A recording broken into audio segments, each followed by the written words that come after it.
It sucks when all the Iran stuff is going on because you feel sort of bad talking about any other news stories, but this is the type of shit that you should be talking about.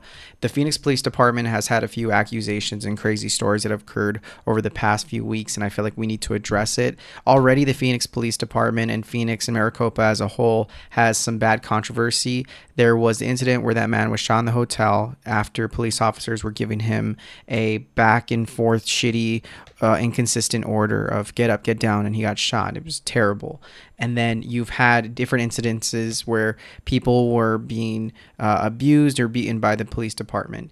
And Phoenix has basically a track record of this stuff. And now with the Phoenix Police Department, there is a sergeant who was at an anti-ICE protest who was goading students to fuck with him. And eventually someone threw a water cup at him. It's weird that like this man is like, I mean, I guess he can do whatever the fuck he wants in his off time, but that's just kind of weird that like that's what you're doing is fucking with these kids. Like, it just seems weak, but again, maybe not legal in any sense, but just odd, right? Like, this is the guy who's leading charge for the police department.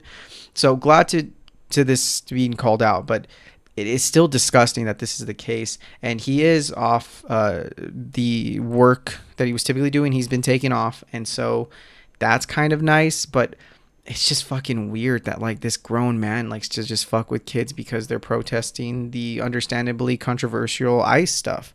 Even if you agree with it, you can say like, well, the handling and the optics do look shitty. If these kids believe that something's wrong, it's not like out of field for them to think that. But on top of that, just even weeks before, there was a Phoenix Police Department story where they invented gang ties for people who were protesting during the BLM protests.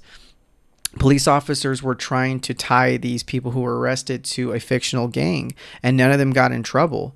And even though what they did was not necessarily illegal at the time, there is no legal consequences for these police officers who made up this fake game, the BLM gang, and tried to book these people for protesting with this gang or inciting the riots in connection with these gangs. Like, it's just completely made up by these police officers, and no one's going to get in trouble. So it just all of this just seems like the Phoenix Police Department has a lot to answer for, and I think Arizona as a whole deals with these things really shittily. If these motherfuckers keep having controversy after controversy after controversy, like we need to address this shit, and I just feel like it won't.